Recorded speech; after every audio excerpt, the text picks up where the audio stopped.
Good morning, and thank you for joining us for today's webinar, RCV Legislation. The webinar will begin shortly. My name is Chris Hughes, and I'm the staff attorney for FairVote and serve as the liaison between the Ranked Choice Voting Resource Center and FairVote. I will be your moderator for today's session. First, a few housekeeping matters. Participants have been muted for this webinar to reduce audio interference since we have a large number of attendees. If you have technical issues, please use the question option to send a message to the organizer so we may try to assist. Handouts are available in the Handouts tab of the control panel. To expand or minimize the control panel, click the orange arrow of your webinar taskbar. If you have a question or comment regarding the webinar, please type that message in the question box. Alternatively, you may email your questions or comments to info@rankedchoicevoting.org. To keep this webinar to about 45 minutes and out of respect for your time, there will only be a brief question and answer session at the end.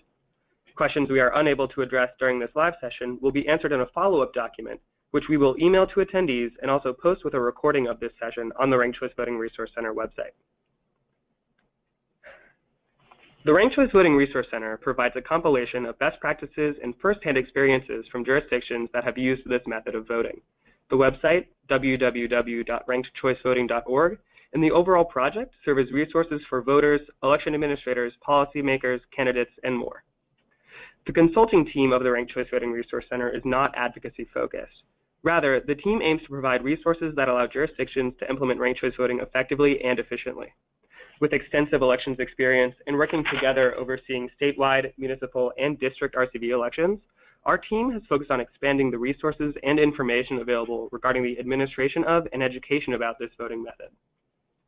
We are available to discuss whether or not RCV is an option for your jurisdiction and to assist in developing implementation plans, processes for tabulating results, voter education, and more. Our services are free, including travel.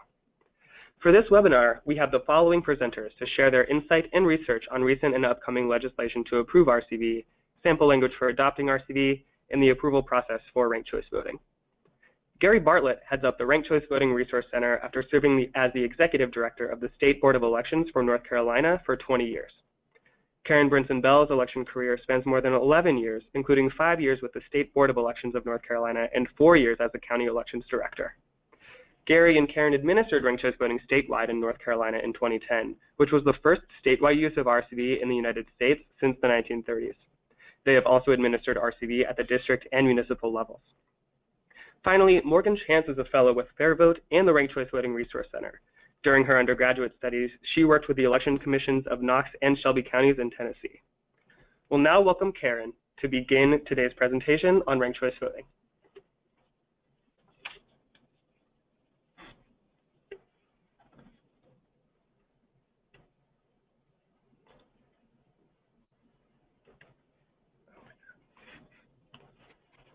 Thanks, Chris. The idea for this webinar stemmed from two sources: surveys from our previous webinars and our work to create the model RCV implementation plan. What we have found is that there's growing interest in ranked choice voting, but it's often unclear how to go from a great idea to actual adoption or approval of the voting method. Today, we're going to focus on how the approval process actually works, the various forms of legislation that might be considered for RCV, who the stakeholders and decision makers are in the process, and sample language for legislation and rulemaking. Once we cover the legislative process, we'll look at the status of legislation with focus on the surge in activity this past year and what's on tap for 2018. We'll also talk about how the Ranked Choice Voting Resource Center and FairVote can help in crafting legislation and advancing legislative efforts.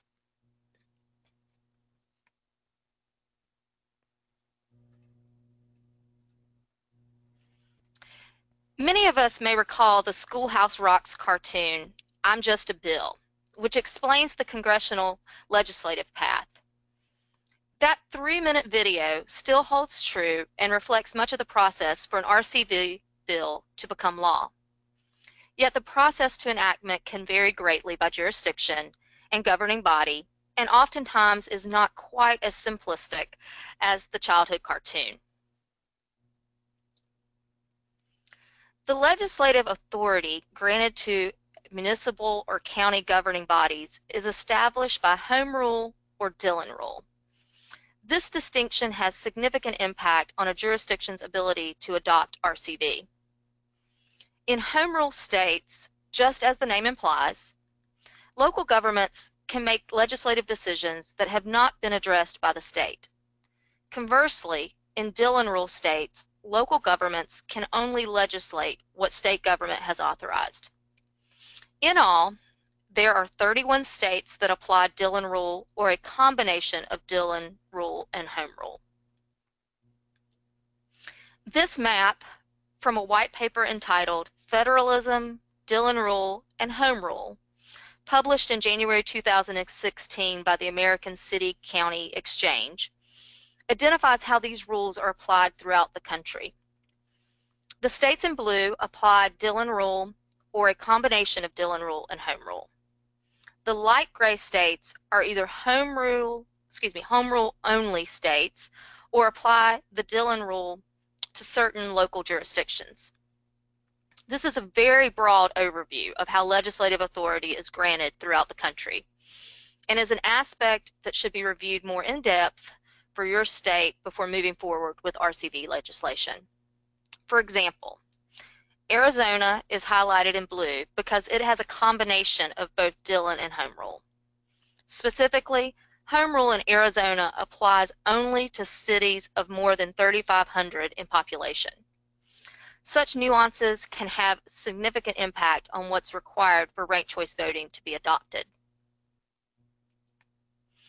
In addition to determining legislative authority, it's also important to know whether or not the citizenry can move legislation forward through an initiative or referendum. This also varies greatly by state. An initiative to create law or constitutional amendment occurs through petition to the legislature, or directly to the voters. A popular referendum is another petition process by the voters that calls for a popular vote on a law passed by the legislature. According to a December 2015 table compiled by the National Council of State Legislatures, also known as NCSL, about half of U.S. states allow for some type of initiative or popular referendum. This means the remaining half of the country can only go through legislative channels to enact ranked choice voting legislation, which ties us back to the earlier discussion of Home Rule and Dillon Rule states. Everything that we've covered thus far establishes the landscape that must be considered before moving forward with RCV legislation. For a municipality to adopt RCV, a charter amendment or ordinance is necessary, but the jurisdiction may not have the authority to do so without state legislation or state amendments. Even for statewide adoption, there may be constitutional amendments required to move forward. Knowing the parameters up front will help avoid headaches, disappointment, and even lawsuits down the road. However, these are not the only legislative hurdles. Many state statutes have specific language about ballot design, election tabulation, and even ballot instruction that can hamper ranked choice voting adoption efforts and may need to be addressed before RCV can be considered. Similarly, state voting system certification requirements play a large role in defining a jurisdiction's options for implementing ranked choice voting. And we cannot overlook that, as with any reform effort, political and ideological considerations factor into the acceptance and willingness to consider or adopt RCV. As RCV legislation is proposed and bill or referendum language is crafted, the considerations we've outlined and specific counting and tabulation procedures for RCV may need to be spelled out in the legislation or may simply need to identify who has rulemaking authority. This is another aspect that varies from state to state. For example, when the North Carolina General Assembly passed a bill in 2006 allowing for the use of instant runoff voting in certain elections, the adoption of this voting method was included in House Bill 1024, which was only 14 pages long, and also touched on more time for absentee voting, military ballots, and other election law revisions that were separate from IRV. The statute defined IRV and how counting and tabulation would be done, and then gave directive to the State Board of Elections to create procedures by simply saying, the State Board of Elections shall adopt rules for the implementation of this section. In other states, the legislature retains more of the rulemaking authority. Such is the case in legislation proposed in Utah for the upcoming session, where a bill to create a pilot project to permit municipal use for RCV is 47 pages in length. Neither approach is right or wrong, but illustrates how varied governing bodies may be in crafting legislation. Now, I'm going to turn over the remainder of the webinar to Gary and Morgan to talk about how RCV might be introduced for use in a jurisdiction and the status of legislation. Thank you, Karen. There are many legislative considerations for a jurisdiction's interest in establishing ranked choice voting for their elections. I will start with options that ease into implementation and then look at expansion to additional or all offices. Something that is extremely important, military overseas citizens use, known by election officials as UOCAVA voters. RCV enfranchises voters in the military or overseas who, through no fault of their own, are not able to participate in elections because of a short election schedule or foreign mail service delay issues. With RCV ballots, these voters can vote in the first round and then rank their backup candidates. When a runoff occurs, the ranked ballot is counted for whichever runoff candidate in the military or overseas voters ranked highest. Currently, 5 states use RCV ballots to include overseas and military voters in a runoff elections: Alabama, Arkansas, Louisiana, Mississippi, and South Carolina. Illinois has created the option for local jurisdictions to use this solution as well, and Springfield, Illinois has already adopted. Another attractive option is using RCV to fill vacancies. This is an efficient, expeditious, and cost-effective way to conduct the election, and it also ensures the electorate does not go on without representation for an extended period of time. In 2010, North Carolina conducted its first statewide RCV election in the United States since the 1930s to fill a vacancy. An appellate judicial seat was vacated 86 days before the general election. 13 candidates in the first round were reduced to the top 2 for the second and third rounds of counting. A close election followed by a recount. The election worked as planned and administered. There were no complaints or election protests filed. More recently, Hawaii has interest in vote-by-mail RCV elections for congressional vacancies. Should a jurisdiction want to test RCV waters with voters, candidates, and parties, a pilot program provides a hands-on experience for a jurisdictional election for one or more offices. North Carolina began its RCV experience conducting pilot municipal elections in 2007 and 2009. Exit polls conducted by the North Carolina State University Political Science Department in 2007 surveyed more than 2,400 voters. 95% in Cary and 86% in Hendersonville said ranking candidates was easy to understand. More than 60% of the voters in both municipalities ranked additional candidates. When asked if you prefer ranking candidates, 68% said yes in Cary and 67% said yes in Hendersonville. As Karen mentioned earlier, Utah will consider legislation in 2018 to allow a municipal RCV pilot program. This proposed bill passed favorably in an interim session committee and will now be considered by the legislative committees and chambers. Municipal RCV elections at the moment are the most popular to conduct RCV elections. This slide shows current RCV municipalities and municipalities waiting for implementation. This level of government has the most impact for positive change. Examples: the cities of Charlotte and Winston-Salem, North Carolina, have potential of conducting 3 elections in September, October, and November because the city's charters prescribes a primary, runoff, and general election. Both have a combined population of over 1 million. Approximately 110 cities in North Carolina have voting methods of primary and election and election and runoff. All can be impacted by low turnout, excessive cost, and limited citizen participation due to short election schedules and return trips to the polls. RCV can address many of these issues. We also know that plurality elections can produce a winner with minimal support of the voters, which can be remedied by a municipality adopting RCV.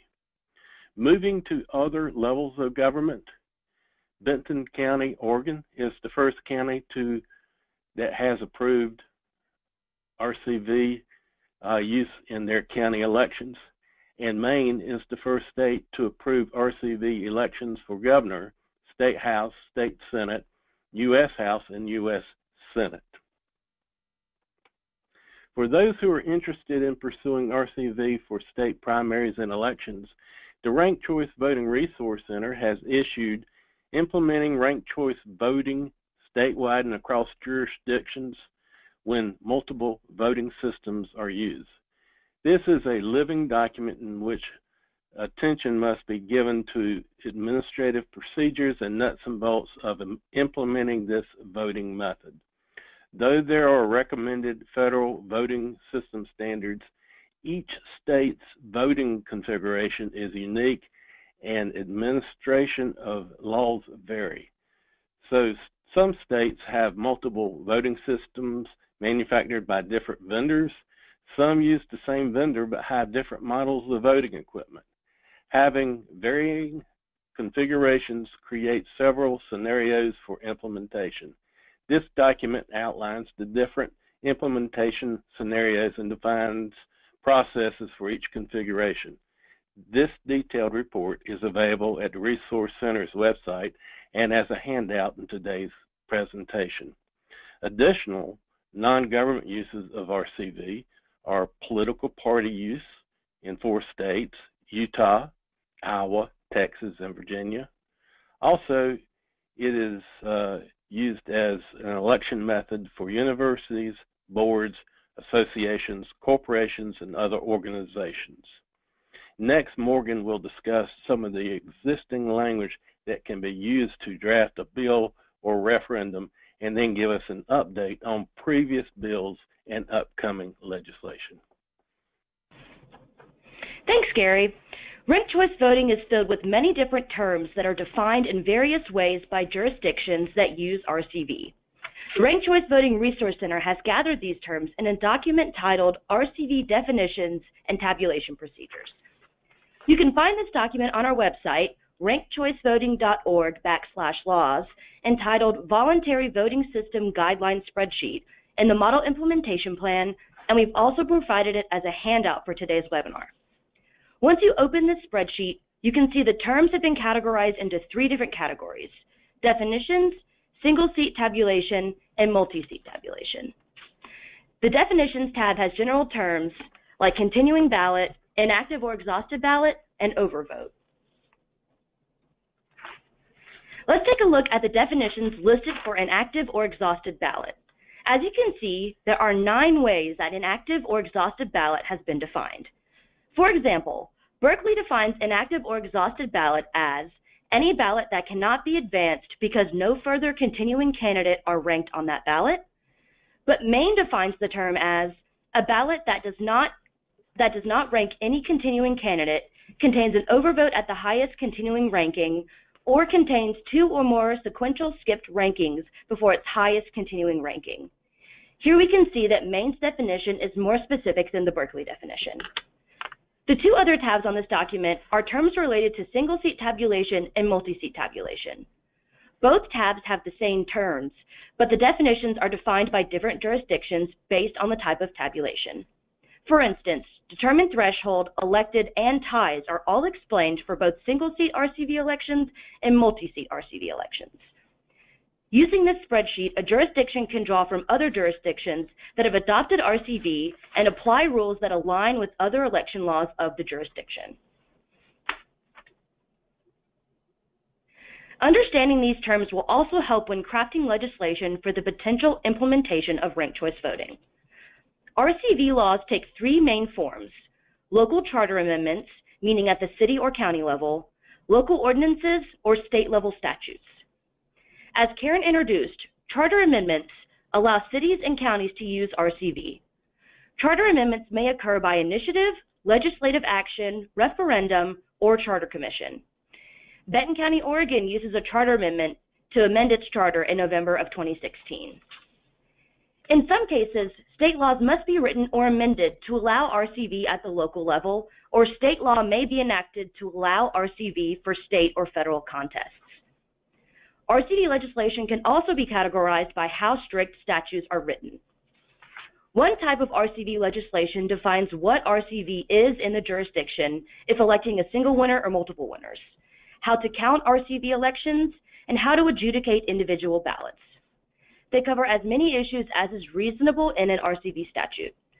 These types of laws can be found in the Minneapolis, Minnesota ordinance and the Maine statute. Fair Vote, a nonprofit advocating for the adoption of ranked choice voting, also created some sample statutes that can be found at rankedchoicevoting.org/laws or in Fair Vote's policy guide. The second type of RCV legislation is a more basic RCV law. This law only defines what races RCV applies to and the tabulation method for that RCV election. For example, Basalt, Colorado's law sets up a single winner RCV election for mayor. It does not define how to adjudicate individual ballots or any other detailed procedural steps for RCV. This leaves the decisions to the election administrators. The third type of RCV legislation is the most basic RCV law possible. It only says that RCV is permitted and goes no further. This type of RCV law is found in Santa Clara County, California. Fair Vote has also created a model statute for this type of RCV law. The final type of RCV law is for military and overseas voters.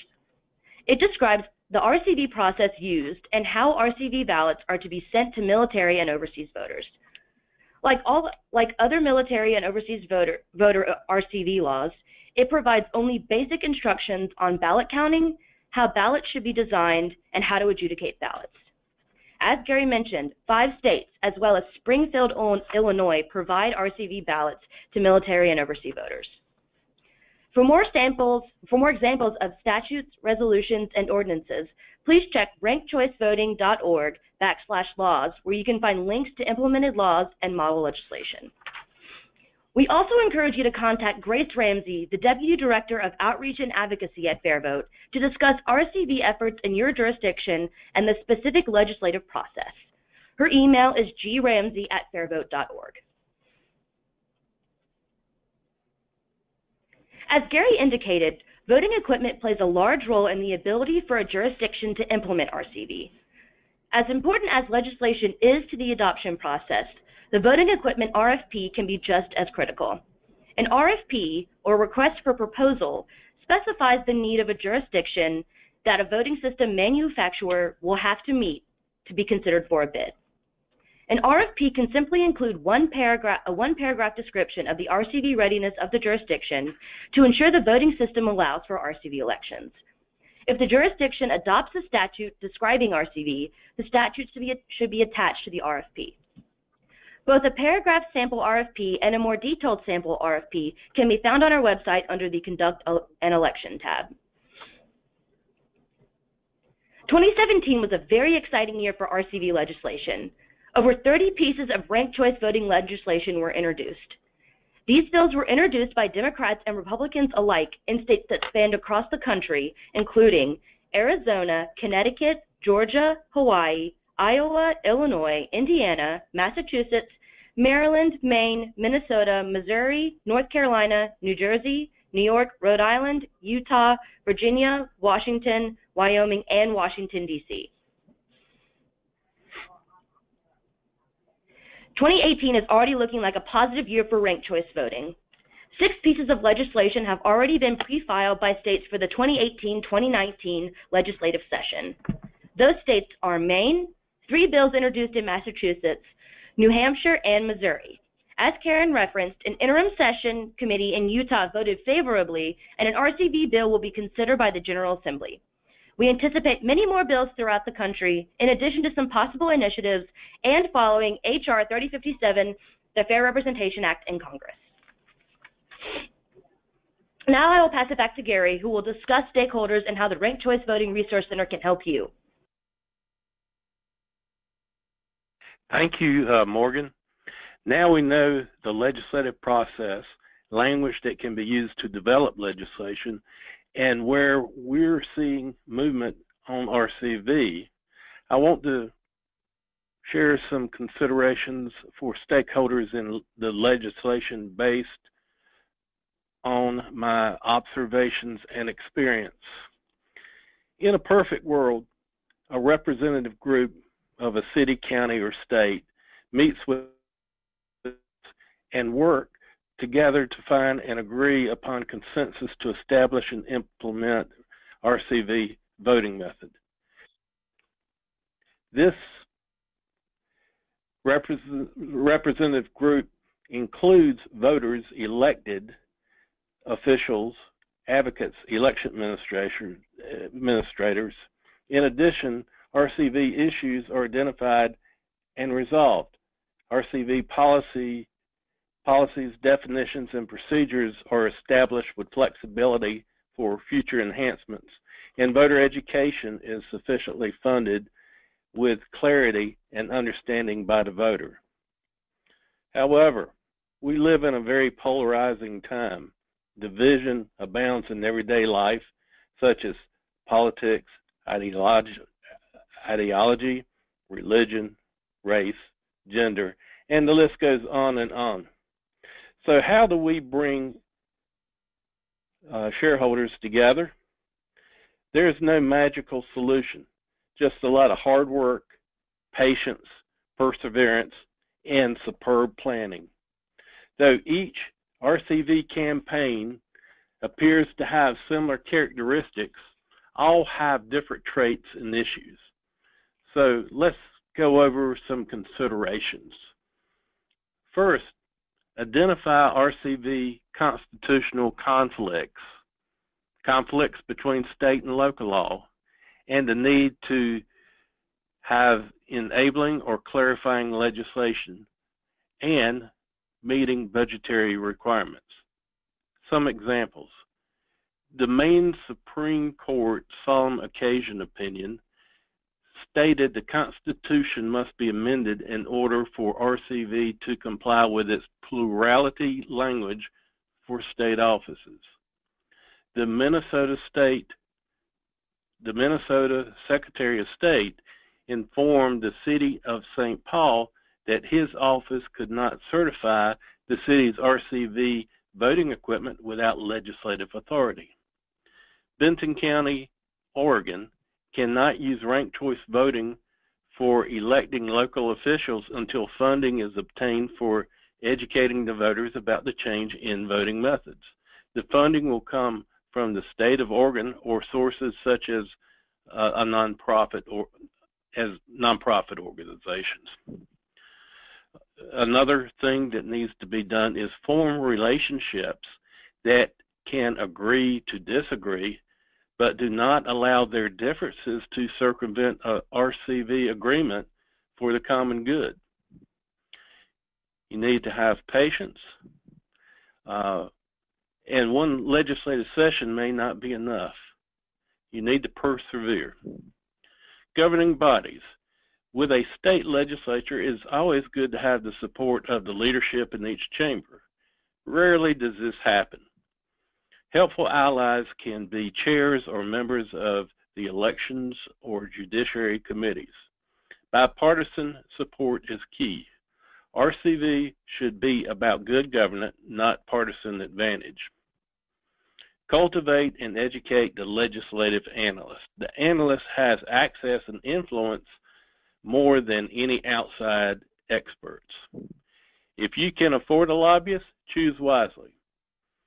If a city council or county commission seek the help from a strong, influential member and help build support using grassroots that have ties to the members of the commission or council. Advocates. They are usually the cutting-edge influence that starts RCV interest and consideration. However, it's important to know when to place advocacy in neutral to get the deal completed and incrementally seek enhancements after RCV becomes familiar, successful, and accepted as the norm. Election administrators, local and state. The first due diligent visit for any RCV effort should be a visit to the local and state elections offices.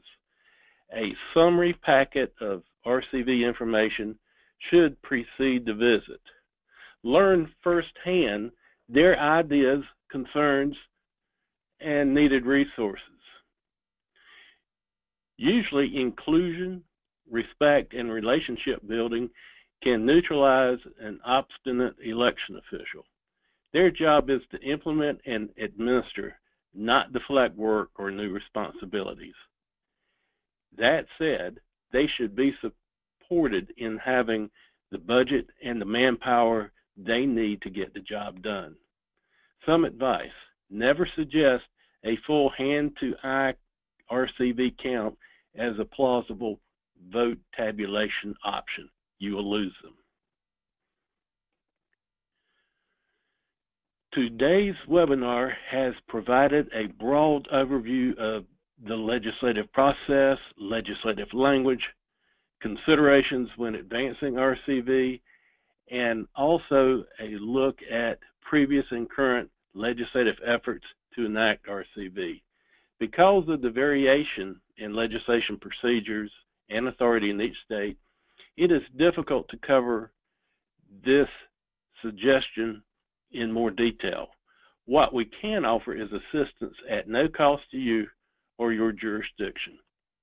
Grace Ramsey and the team at FairVote actively works with advocates and policymakers to craft RCV legislation and develop strategies for moving bills forward. The Ranked Choice Voting Resource Center has helped these efforts and can provide implementation, best practices, assessments of voting equipment readiness, and testimony before governing bodies about our experience in conducting RCV elections. We look forward to working with you and tailoring a plan specific to your jurisdiction. Chris is now going to talk about next steps and moderate our question and answer segment. Thanks, Gary. Today's presentation has been recorded, and we will hold a brief question and answer session now, or in just a few moments. The recording and supplemental Q&A document will be posted in about a week to the Ranked Choice Voting Resource Center website. This is our final webinar for 2017. We have many webinar topics planned for 2018, including sessions on multi-winner RCV, also known as the single transferable vote, post-election auditing, findings from Phase 2 of the usability study that we conducted in coordination with the Center for Civic Design, and more. Announcements will be sent by email and through social media. You can follow us on Facebook and LinkedIn at the Ranked Choice Voting Resource Center and on Twitter at RCV Resources. We have also launched a podcast called RCV Clips, which is available through SoundCloud, iTunes, and Google Play. Thank you for joining us today. Now let's move into the Q&A segment. So we've got a good set of questions from the panel, or from our attendees. The first one I wanted to ask, I'm going to direct towards Morgan. So people are wondering what sorts of RCV bills were introduced in 2017 and what kinds are being introduced in 2018. So are they local options bills? Are they state level bills? Can you just walk us through that? Yeah, so in 2017, we're looking at about 17 state or federal bills that have been introduced and about 15 local option bills that were introduced in 2017. But interestingly enough, there was also a study bill that was introduced in Connecticut. So a bill like this will establish a committee to sort of study and look and see how ranked choice voting would be used in their specific jurisdiction in Connecticut. There's also been an interstate compact piece of legislation that's been introduced in Maryland. Can you talk a little bit, what is an interstate compact? And is what states are in this compact? So it's Maryland and Virginia who are trying to create this compact to both use sort of proportional representation to try to get buy-in from other states to use proportional representation in ranked choice voting. Great, thanks. And this question I think could be answered either by Karen or Morgan. But of the bills that were introduced in 2017 and that are coming up in 2018, how have they been introduced? Are they initiatives? Are they primarily legislation-driven or legislature-driven? Is there one that's more prominent, or is it a mix?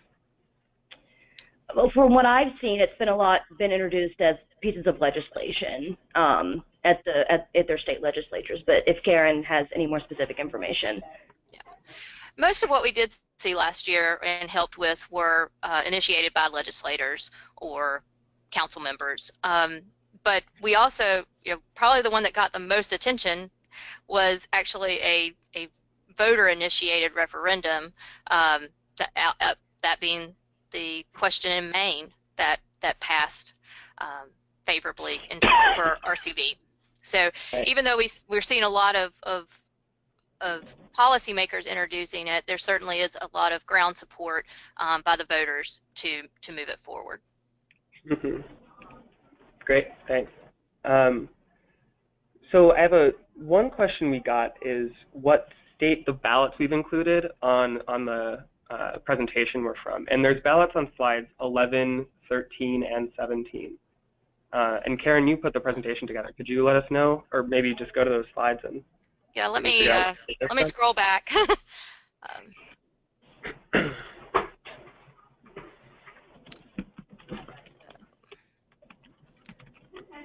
So 11 is a party ballot. This is one from, sorry, I'm having to scroll. I'm actually not certain which, let's see, Republican primary runoff election, United States Representative. Oh, I'm sorry, this is actually the military and overseas ballot used in Alabama for their Republican runoff. And then 13, this is voting instruction that is that was used in Minneapolis just last month in their election.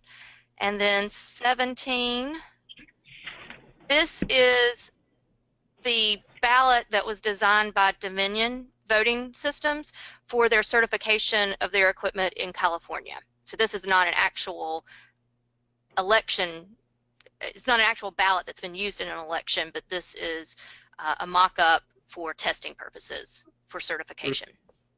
Mm-hmm. Thanks. Mm-hmm. So another question we have is, so Gary, you mentioned that people should be providing information packets to administrators when they go to meet with them. Could you walk us through what information should be in that packet, and just to help these administrators get up to speed on RCV? Yes. First of all, you have got to have whatever type of ranked choice voting method that you want to put forward, and possibly have legislation drafted for that. And another thing that you need to do is to make sure that the jurisdiction has voting equipment that can handle the tabulation of ranked choice voting. To give you an example, there are some pieces of voting equipment that have RCV built in the system. And then there are others that will have to have an algorithm to that takes the cast vote record from the voting equipment and tallies the results. One thing that I would like to add by saying that is that the Ranked Choice Voting Resource Center, along with Bright Spots and Caleb Klepner, have got a prototype of a RCV tabulator that we will be introducing in 2018, and this will be sent to a federal certified EAC testing lab. Chris, I've got two things I can add as well. When Gary mentioned that the having an assessment of the voting system before going in to meet with the administrator, that's something we've actually helped some jurisdictions with. So we're happy to do some of that groundwork and provide that knowledge to folks who are wanting to pursue this in their jurisdiction.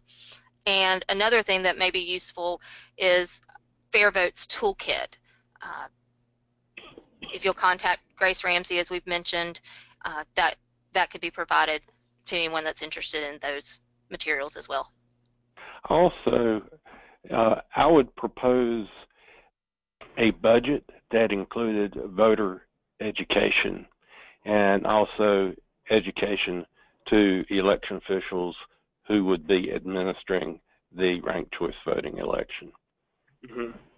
And we actually have some good sample voter education materials on the Resource Center website, and we've worked with the Center for Civic Design on voter education materials as well. And that's all under reports and presentations, if anyone's interested. We've got one question about where I'm not sure which handout this person is asking about on these questions, but they're just asking where a handout can be found that we mentioned on the call. Karen, can you walk through the handouts that we've provided people? Yes. This is one of the things where the audience should have a control panel that shows them being connected, and there's a drop down for handouts where you can download. We provided 5 handouts today.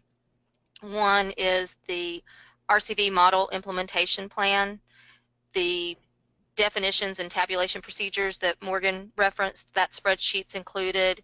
We've got the 2 versions of model statutes that we referenced, and also the implementation of RCV with multiple voting systems statewide and across jurisdictions, I believe is the very lengthy title of that document, but that's included as well as a handout, and Gary referenced that because that becomes very important when we're dealing with implementation at the state level. Eventually we'll find out how to a pithy title for that report, but today is not that day. No, it's One not. other thing that I would like to add, these are living documents, so they will be updated on a regular basis or when there is new information to add. Mm-hmm. I'll do one last question because we're just about out of time. So this one is mostly for you, Karen. You mentioned that we need, when bills are being written and introduced, there's typically a breakdown between the work the election administrator will do with like developing procedures and the work the legislature does in writing out all the rules for ranked choice voting. Could you talk a bit about how to determine that breakdown before you go into a state, how to know whether the administrator will do more work or whether the legislature will do more of the work on defining those rules anyway? Yeah, I wish there was a chart or table that I could put in front of folks and say, this is how each state operates. A good guide, and one of the things that I've had to learn stepping out of my role in North Carolina, where the state elections office and local office had a lot of rulemaking authority, I took that for granted, and then as I started working with other states in this capacity, just the legislation, looking at other legislation, looking at the state statutes, I quickly learned that was needed. That was also, I think anyone that's looking to enact ranked choice voting and needs to go talk to their representative, it's actually a question to just directly ask them. That's what I've had to do in working with the different legislators that we have in the past year or so, and they know. It definitely varies from state to state, and it's not necessarily clear cut. But it's also one of the things that Fair Vote and the Ranked Choice Voting Resource Center can help research, or may even have just firsthand knowledge, depending on the jurisdiction. But having a look at the state statutes and how the state elections agency is defined often gives indication about their authority. Mm-hmm. Chris, there is one thing I'd like to add that has been mentioned previously, and that is to try to have clear, flexible language, because you do not want to box and limit yourself for anything that happens in the future. Mm-hmm. Great. Thanks so much, everyone. So with that, we're going to wrap up this final webinar of 2017 for the Ranked Choice Voting Resource Center. I want to say thanks to everyone who's participated in these webinars.